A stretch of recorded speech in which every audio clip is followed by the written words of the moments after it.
O Senhor é um psicólogo, a qual eu respeito muito, de alta envergadura, e o Senhor sabe que psicologicamente a reação que os discípulos de Jesus tiveram depois da ressurreição foi diferente. Ninguém daria vida por uma mentira, por exemplo, como Harry Potter ou Star Wars. Prazer, como é que você Prazer, chama? professor Thales Jr. Thales Jr. Prazer. Já lhe acompanhava. Que legal. No YouTube mesmo? Já acompanhava no YouTube. Também acompanhei um pouco do debate com o chileno. Se o chileno estiver vendo, queria também ter um dia a oportunidade de conhecê-lo. Mas vamos lá. Professor, a ressurreição de Cristo, para mim, ela é um fato. Até porque a probabilidade matemática disso ser real é muito grande.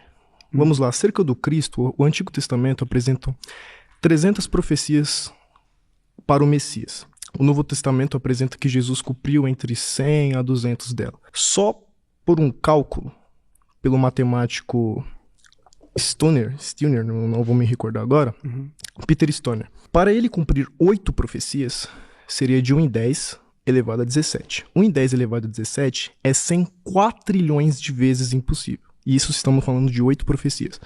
Para que Cristo cumprisse 48 profecias, seria necessário, na matemática, que é 1 em 10 elevado a 152. Para se ter uma ideia, isto já é maior que o número de átomos no universo inteiro. Estamos falando de 48. Cristo cumpriu mais de 100. Ou seja, a probabilidade matemática disso ser um fato é muito grande. Nós vemos através da Escritura, quando Paulo diz em 1 Coríntios, capítulo de número 15, verso de número 14, onde Paulo ele coloca algo investigável acerca de um ato público que aconteceu. Onde Paulo diz, se Cristo não ressuscitou, vã é a nossa pregação, vã é a nossa fé.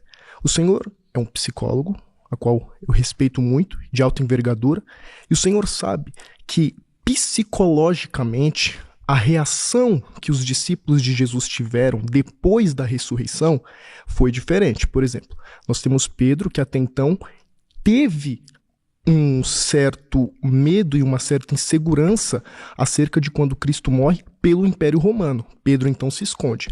Quando Pedro vê Cristo ressurreto, a reação de Pedro é tamanha diferencial que na tradição Pedro morre crucificado. Ou seja, ninguém daria vida por uma mentira, por exemplo, como Harry Potter ou Star Wars. Então, é complicado dizer que Cristo não ressuscitou a partir destas evidências. Interessante seus argumentos, e eu não discordo de você que muitos daqueles cristãos primitivos tinham muita fé em Jesus e na ressurreição dele. Eu não vou partir de um pressuposto diferente, tá, Thales? Agora, sobre profecias, embora eu não conheça estudiosos que tenham discutido quantas foram cumpridas ou não, interessante, eu vou dar uma olhadinha nisso depois, mas, por exemplo, uma das mais importantes que são citadas, que está lá em Isaías 53, talvez, os estudiosos, historiadores, interpretam que, na verdade, quem estava sendo mencionado ali era o povo de Israel, e não o Messias, não aquele que viria para poder salvar a todos. Então, às vezes, as profecias que vocês estão encontrando ali, que estão sendo cumpridas e tudo, estão sendo mal interpretadas de acordo com esses estudiosos. Então, assim, só para trazer um probleminha sobre isso, mas eu confesso que eu nunca entrei em contato com quantas foram ou não foram. Mas legal. Agora, sobre esse outro ponto que você fala, eu parto do pressuposto de que Jesus existiu enquanto um profeta apocalipsista, ou seja, um profeta que falava sobre o fim dos tempos iminente. Isso é o que os historiadores em geral afirmam sobre ele. E quando eu digo que ele era um profeta apocalipsista, conforme, por exemplo, Bart Ehrman, ele acreditava que o fim dos tempos estava prestes a acontecer. E é um exemplo de profecia dele que não se cumpriu. Então, é uma das profecias mais importantes, talvez, de Jesus, porque muitos de vocês desta geração testemunharão tudo isto que estou dizendo aqui, e não aconteceu. E a gente está há mais de 2000 anos esperando essa profecia. Então, só para problematizar mais um pouquinho. Mas agora eu quero entrar rapidamente naquele, que é um segundo ponto que você trouxe para a nossa conversa, que é sobre a fé daqueles discípulos, daqueles cristãos primitivos. Daniel, se ele não ressuscitou, como explicar pessoas morrendo pelo cristianismo? Eu acho que é um ponto muito bom.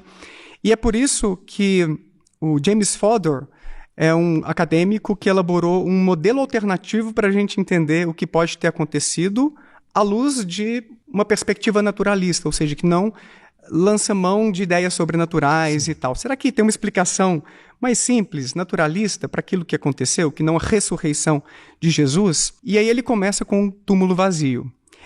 É historicamente controversa a ideia de que houve um túmulo vazio, mas eu não vou entrar nesse ponto, eu vou como o Fodor, que admitiu que isso pode ter acontecido mesmo, tá? Por exemplo, o André Chivitarese é um historiador que já colocou outras possibilidades que não Jesus ter sido sepultado ali no túmulo de José de Arimateia. Pode ter havido até mesmo um enterro num ponto diferente, os discípulos se enganaram e encontraram um túmulo vazio, por exemplo. Na questão arqueológica, fica complicado ser uma mentira, até porque mesmo o livro narrado por Lucas, que é Atos dos Apóstolos, apresenta 84 artefatos comprovados na arqueologia. Eu não estou dizendo que não pode haver erros, mas dizer que o lugar a qual estava o túmulo, que não houve uma escolta romana, seria um erro, até porque nós temos 84 artefatos comprovados na arqueologia. Matematicamente, se torna uma possibilidade impossível de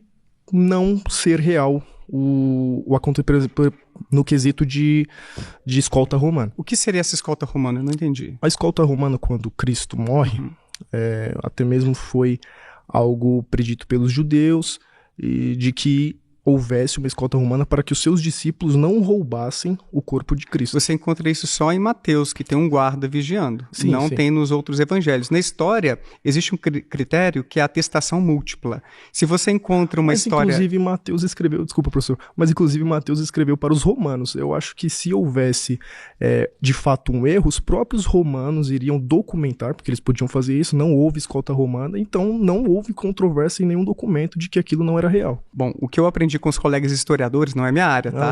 Que a gente tem que ter cuidado com relatos onde não há atestação múltipla. Então, se a gente encontra só em Mateus, a plausibilidade de aquilo ser um evento histórico já é mais baixa, de ter havido um soldado ali vigiando, por exemplo, no sábado, o túmulo de Jesus. O que o James Fodor sugere é o seguinte: então pode ter havido um roubo de corpo, pode ter havido um enterro em outro lugar, pode ter havido até mesmo uma mudança de ideia de José de Arimateia sobre ter cedido o sepulcro de sua família para Jesus.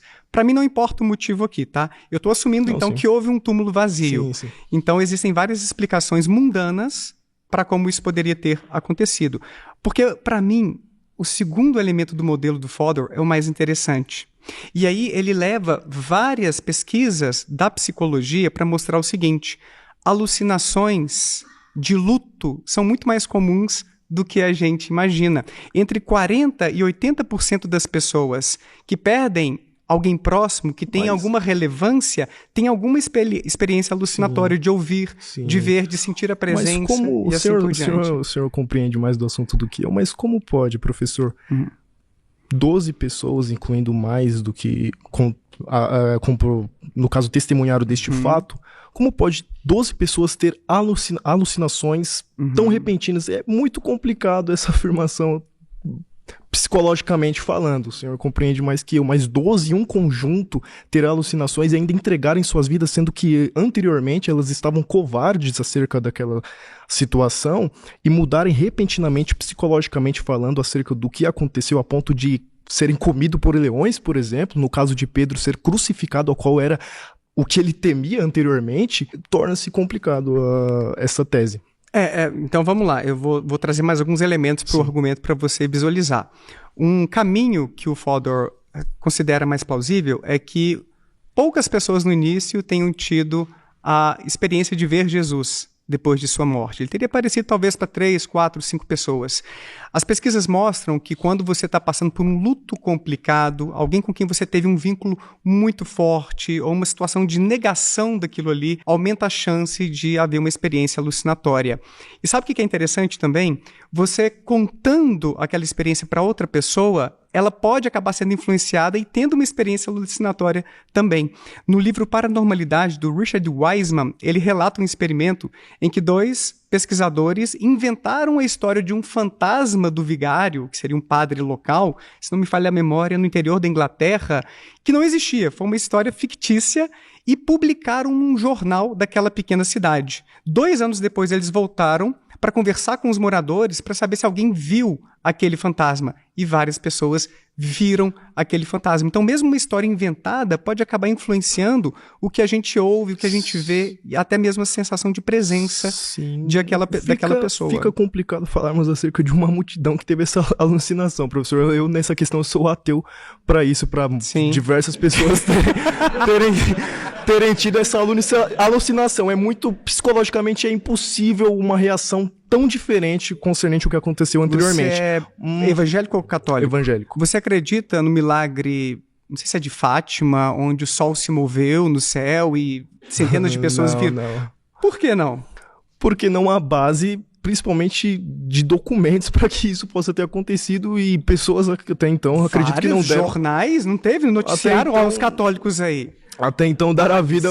Não, sim, mas dar a vida por isto, anteriormente sendo covarde, é algo complicado, professor, mas não cientificamente não encontro resposta para isso. Não sei se o senhor, com certeza o senhor sabe explicar melhor que eu, mas foi uma multidão, enfim, que documentou isso. Por exemplo, nós temos, lógico... Valeu, Thales. É nóis. Obrigado.